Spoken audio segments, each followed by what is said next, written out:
저는 성경을 보면서 정말 대단하다. 정말 대단하다.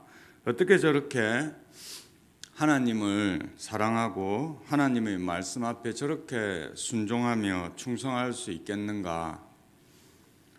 성경에서는 아주 짤막하게 소개가 되지만 그 누구보다도 정말 대단한 그런 분들을 많이 보게 됩니다. 그러니까 예를 들면 사무엘하 23장에 나오는 그 목이 마른 다윗에게 죽음을 무릅쓰고 베들레헴의 운물을 떠다준 세 용사들 같은 사람들. 말이 먹을 물을 떠오기 위해 갔다고 하지만 그것은 블레셋에게 함락된 적진이지 않습니까? 물 한 통에 세 사람의 목숨이 달린 어찌 보면 정말 말도 안 되는 그 일을 자신들이 모시는 그 지도자를 위해 행한 것입니다. 다윗 역시 또한 이 물을 마시지 못하고 하나님께 부어드리는 그런 사건이죠. 또 여러분들이 잘 아시는 그 비느하스의 창 이야기입니다.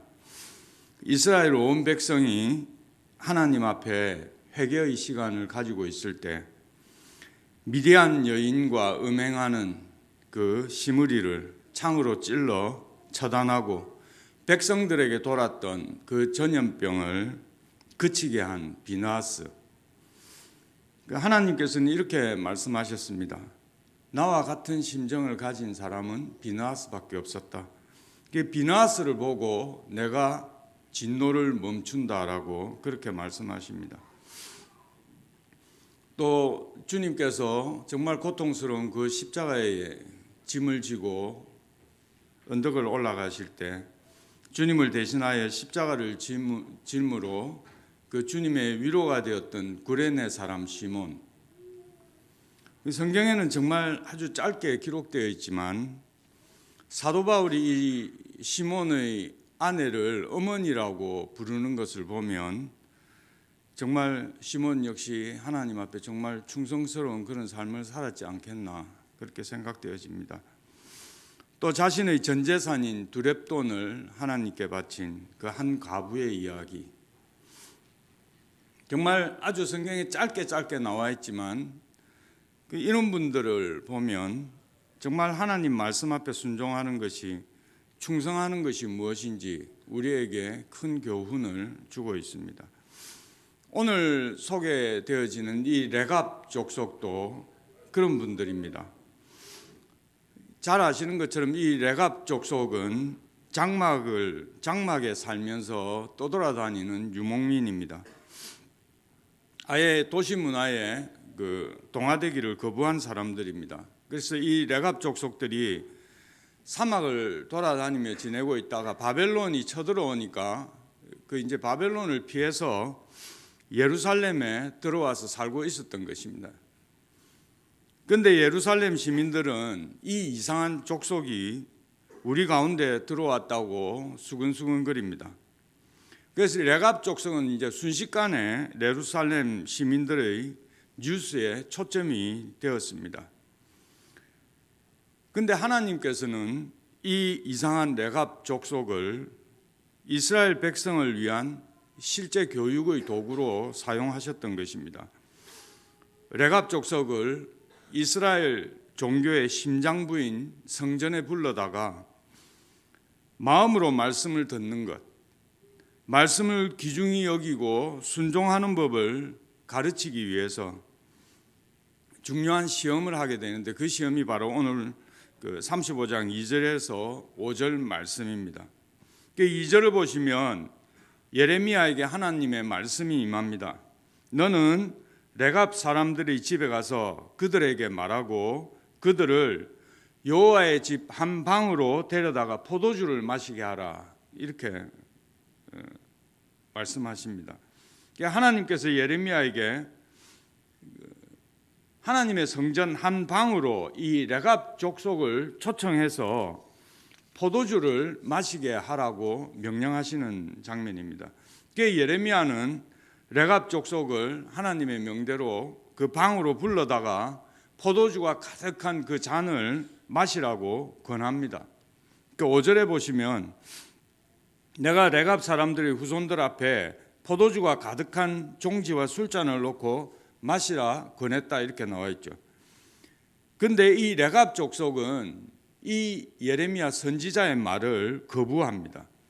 이유는 6절에서 10절까지의 내용인데 이렇습니다. 그러니까 우리 레갑 족속의 조상 요나답이 250년 동안 250년 전에 이 포도주를 마시지 말라고 우리에게 부탁을 했는데, 우리 후손들은 지난 250년 동안 그 누구도 이 포도주를 마시지 않았다는 것입니다. 그리고 우리 조상 요나답이 명령한 대로 우리는 집도 짓지 않고 농사도 짓지 않고 장막 생활을 하라고 해서 그냥 유목민처럼 그렇게 살았다는 것입니다. 그래서 우리 후손들은 지난 250년 동안 그 요나답의 명령에 충실하게 생활해 왔다. 우린 포도주를 마시지 않는다, 이렇게 대답합니다. 바로 이때 우리가 방금 읽은 이 12절에서 17절의 말씀을 하나님께서 예레미야에게 하는 것입니다. 예레미야에게 하나님이 지금 우리가 읽은 이 본문을 요약하면 이런 내용입니다. 너는 예루살렘 주민과 유대 사람들에게 가서 이렇게 말해라. 저 레갑 족속, 즉 요나답의 자손들은 조상 요나답이 말한 명령도 250년 동안 저렇게 충실하게 지켜오고 있다. 그런데 도대체 너희 이스라엘 자손들은 뭐냐? 사람이 아니고 조상도 아니고 천지를 지으신 여호와 하나님인데 너희를 출애굽시킨 너희의 여호와로서 너희에게 말하는데 너희는 어떻게 나에게 그렇게 불순종하느냐? 이방인 출신으로 이스라엘에 지금 들어와 사는 이 레갑 족속들과 너희가 너무 비교가 된다. 너희는 어찌 그리 내가 말하여도 듣지 않고 내가 그렇게 불러도 대답하지 않느냐? 이렇게 하나님이 지금 말씀하시는 것입니다. 이 말씀의 핵심은 레갑 족속과는 달리 유다 백성들은 하나님의 말씀을 마음으로 전심으로 듣지 않았다는 것입니다. 레갑 족속은 그 오류가 많은 인간 지도자가 한번 한 말인 것인데도 불구하고 그 말을 250년이라는 시간 동안 몇 대에 걸쳐서 지켜 순종했는데, 유다 족속은 하나님께서 계속 반복해서 선지자들을 보내고 그렇게 말씀하시는데도 듣지 않았다는 것입니다.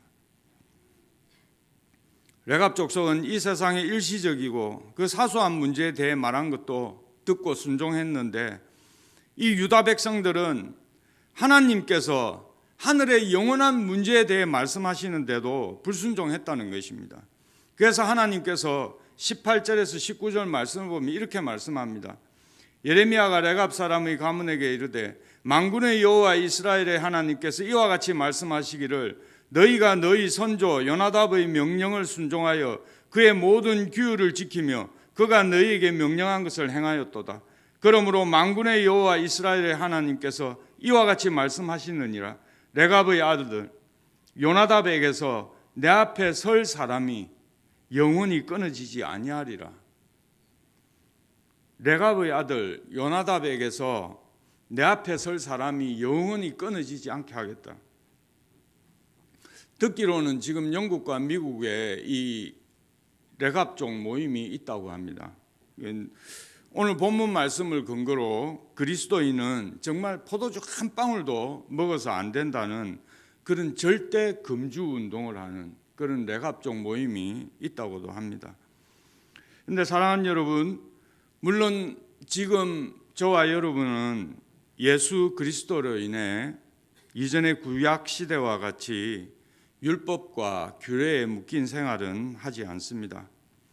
그렇지만 우리가 하나님의 말씀을 마음으로 듣는다는 것은, 우리가 하나님의 말씀 앞에 순종한다는 것은 우리의 삶 가운데 하나님의 말씀을 실제적이고 개인적이고 구체적으로 순종하는 것 아니겠습니까? 귀로 듣고 삶으로 불순종하는 것은 듣는 것이 아닙니다. 귀로 마음으로 듣고 삶으로 순종하는 것이 참으로 하나님의 말씀을 듣는 것입니다. 요한복음 10장 27절에 내 양은 내 음성을 들으며 나는 저희를 알며 저희는 나를 따른다고 기록되어 있습니다.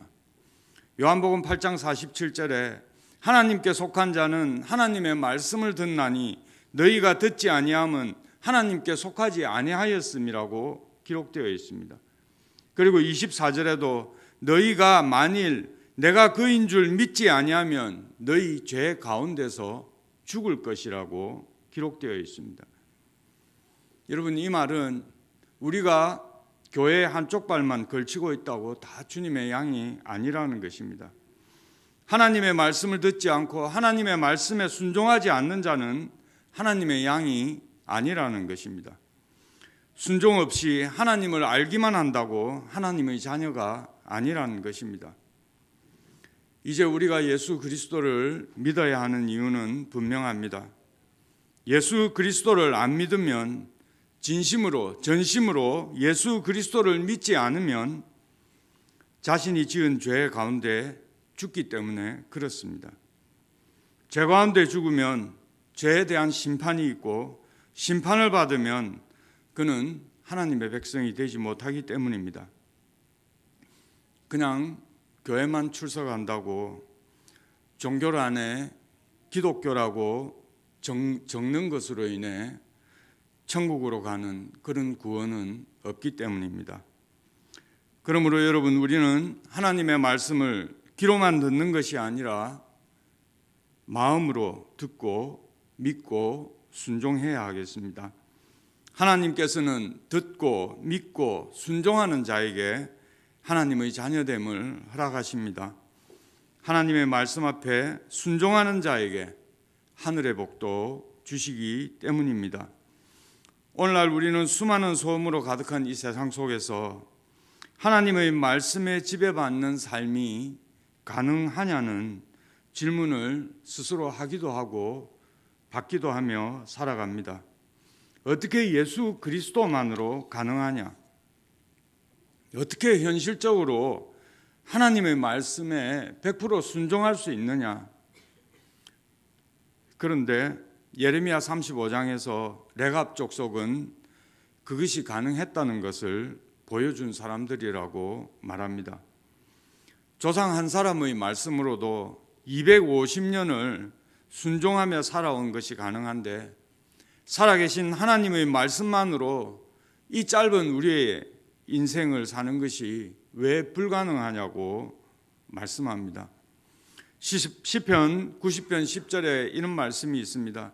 우리의 연수가 70이요 강건하면 80이라도 그 연수의 자랑과 수고는 슬픔뿐이요 신속히 가니 우리가 날아가나이다. 사람이 살아봐야 70, 80년, 길게 살아야 100년입니다. 이 짧은 인생을 살면서 하나님 말씀을 듣고 순종하며 사는 것이 왜 불가능하냐는 그런 말입니다. 물론 하나님께서 오늘날 저와 여러분에게 레갑 족속이 살았던 정말 그런 이상한 삶의 스타일로 따르라고 하지는 않으십니다. 그러나 오늘날 우리 그리스도인들이 세상의 갖가지 소리를 듣고 사는 사람들 가운데 살고 있지만, 그들과는 다른 오직 하나님의 말씀에 집중해 사는 사람이 되라고 명령하시는 것입니다. 이 세상과는 달리 살 수 있는 용기와 헌신을 가지라는 말씀입니다. 사랑하는 오늘 우리 기도의 동력자님들, 오늘 주신 이 귀한 하나님 말씀을 듣고 다시 한번 우리가 하나님 앞에 헌신을, 순종을 다짐하는 시간이 되었으면 좋겠습니다. 말씀의 지배를 받으며 말씀이 내 삶을 인도하는 그런 영적인 레갑 족속으로 살아가는 저와 여러분이 되었으면 정말 좋겠습니다. 그리하여 우리의 이 짧은 인생 마음껏 하나님 높여드리는 그런 저와 여러분 되기를 간절히 소원합니다.